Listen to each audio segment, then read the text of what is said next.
Alors, on avait parlé il y a quelques jours d'un éventuel rebond sur les marchés crypto.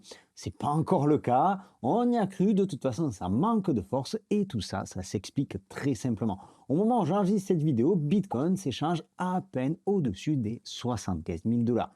On est en baisse.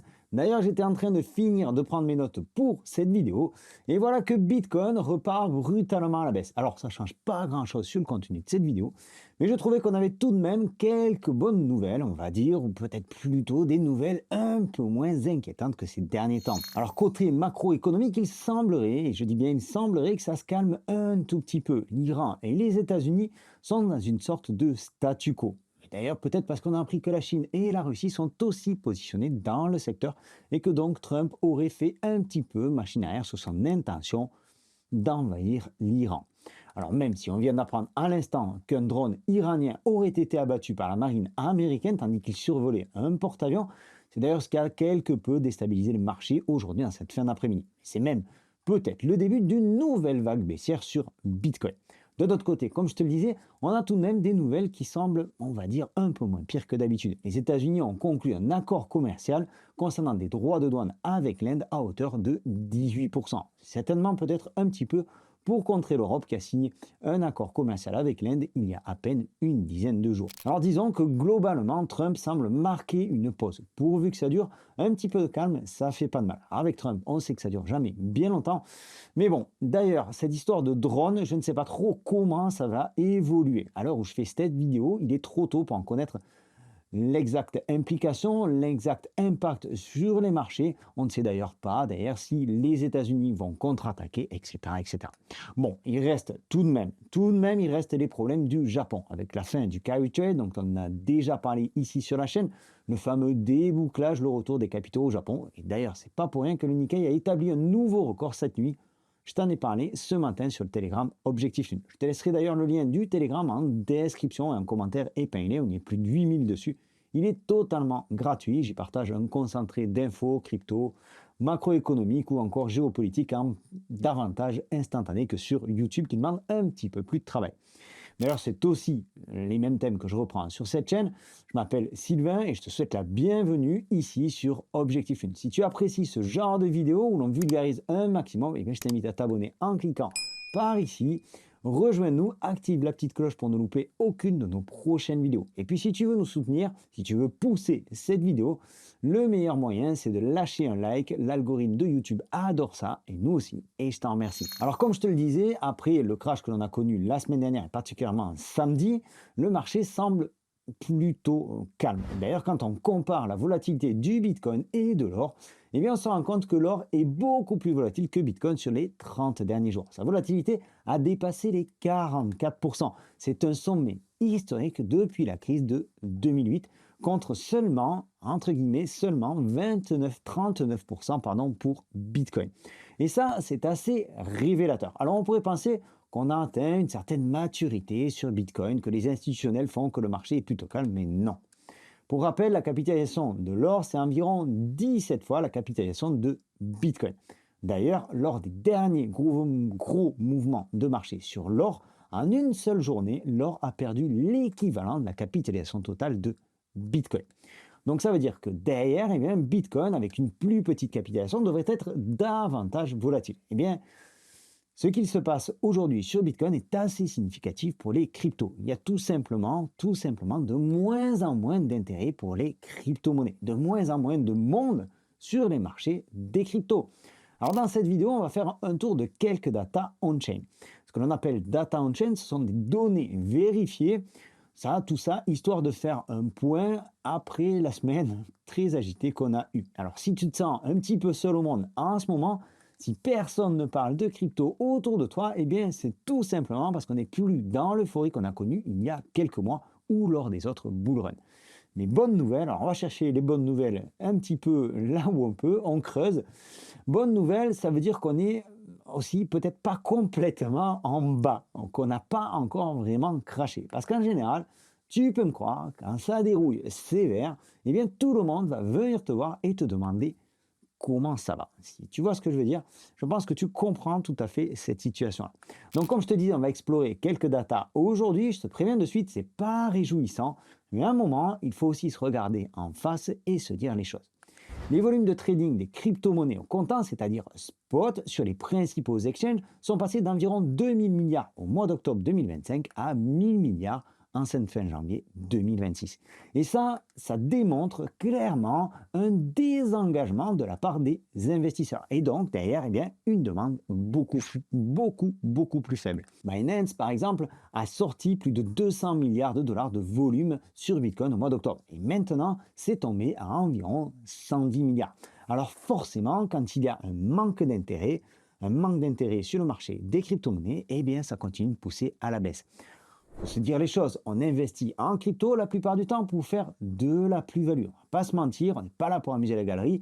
On cherche les meilleurs projets sur les altcoins quand c'est possible, sur ces altcoins-là, parce qu'ils ont un potentiel lucratif. Seulement, eh bien, tout ceci tient à une loi immuable, l'offre et la demande. Et en ce moment, eh bien, il n'y a personne. Donc, il n'y a pas de demande. T'as beau avoir la meilleure offre possible, le meilleur projet possible, eh bien, il n'y a pas grand-chose à faire. Donc, c'est pour ça que les investisseurs, la plupart des investisseurs, quittent aujourd'hui le marché des crypto-monnaies. Et c'est un peu ce que font les détenteurs de Bitcoin anciens, ceux qui sont là depuis environ 12 à 18 mois. Une autre data importante que je te partage ici et qui reflète aussi le sentiment de marché actuel. Lorsque Bitcoin se négocie en dessous du prix réalisé des détenteurs de 12 à 18 mois, ça place ces détenteurs dans une situation de performance négative. Eh bien, historiquement, lorsque le prix franchit et se maintient en dessous de cette base de coût, eh bien, le comportement du marché passe d'une correction normale, on va dire une correction court terme, à une structure baissière long terme. Et donc, on n'est plus sur des corrections court terme. Là aussi, il faut se dire les choses. Alors maintenant, si on compare ces anciens avec des encore plus anciens, des gars qui sont là depuis plusieurs années, eh bien on se rend compte que leur prix moyen est encore nettement en dessous du prix actuel du Bitcoin. Ces datas-là, ces data on-chain qui peuvent aider à la compréhension du marché, tu peux les retrouver sur différents sites comme CryptoQuant par exemple, ou encore ici Alfractal. Elles sont extraites à partir des analyses des wallets et des analyses on-chain sur les wallets directement sur la blockchain. Donc, elles sont fiables. Elles ne sortent pas de n'importe où. Alors maintenant, si j'en reviens à ce graphique, on voit en bleu les anciens et en jaune les très anciens. Et si les deux courbes se croisent, comme là où tu vois les points rouges, eh bien ça devrait signifier qu'on a atteint le point bas du cycle baissier. Et lorsque ça va se recroiser en vert, ça devrait signifier alors à ce moment-là qu'on repart à la hausse. Alors bien entendu, c'est pas pour demain. Mais ça montre bien que si on continue dans ce sens-là, c'est-à-dire vers le sud, eh bien le potentiel baissier est encore bien présent. Actuellement, à titre indicatif, la courbe jaune que tu vois à l'écran est à un prix comme quelque chose dans les 40 000 $. Je suis désolé, mais je vais appuyer encore là où ça fait mal. Le Pure Multiple Bitcoin Price qui est passé sous la barre discount, ça signifie en gros que c'est les soldes. Eh bien, ça veut dire que c'est le moment d'accumuler du Bitcoin. Mais en moyenne, cet indicateur reste dans cette zone environ 200 jours. Tu vois, pour 2022, 2023 et pour 2020, 2021, en comparaison, on n'a pas encore fait autant de chemin que lors des périodes précédentes. On est à peu près à mi-chemin. Donc ici aussi, on a du potentiel de baisse encore et encore et encore pendant quelques temps. Alors oui, je sais, je t'avais prévenu, c'est pas une vidéo super drôle, c'est pas une vidéo très marrante, c'est pas une vidéo positive, mais je voulais pas un truc putaclic non plus dans le genre tout va s'écrouler. Aujourd'hui, je voulais te partager quelques datas, des datas on-chain, comme je te disais. J'espère que tu apprécies. Je pense qu'il est aussi important d'ouvrir les yeux sur la situation. D'ailleurs, si tu apprécies, je t'invite à liker une nouvelle fois la vidéo, ça lui donne de la force et je t'en remercie. Je pense qu'un investisseur averti en vaut deux. Et puis, c'est pas parce que le marché ne grimpe pas qu'on fait pas d'argent. En ce moment, les shorts sur les marchés, ça fonctionne plutôt bien. Quoi qu'il en soit, il faut absolument respecter le marché et ne pas insister. Si tu souhaites accumuler du Bitcoin dès aujourd'hui, eh bien, libre à toi. C'est peut-être une bonne idée. C'est certainement une bonne idée selon le potentiel long terme que tu vises. Une dernière data, toujours autour du même thème, le pourcentage de Bitcoin en moins-value, ce que l'on appelle la supply in loss, la quantité de capitalisation du marché du Bitcoin qui a été acheté plus cher que le prix actuel du Bitcoin. Bref, tu as compris, parfois ces datas-là ne sont pas faciles à traduire en français. Mais tu vois en bleu que ces bitcoins en moins-value sont de plus en plus nombreux, exactement comme l'inverse. Ceux qui ont leur wallet en profit, ce que tu vois en rouge, sont de moins en moins nombreux. Et tu vois qu'au dernier bear market, eh bien, ça a pris un petit peu de temps avant de voir le marché rebondir. Alors tout ça pour te dire, preuve à l'appui, comme tu viens de le voir dans cette vidéo, que ce qui nous attend ne promet pas d'être très joyeux à court terme et promet d'être plutôt long. Les gens quittent le marché, la crypto est boudée et à l'heure actuelle, si les délires de Trump se calment d'un côté, eh bien c'est pas ce qui va faire repartir le marché. Même si le shutdown se termine demain ou après-demain, c'est pas non plus ce qui fera très certainement repartir le marché. Tout au plus un léger rebond comme on l'a vu dans une précédente vidéo.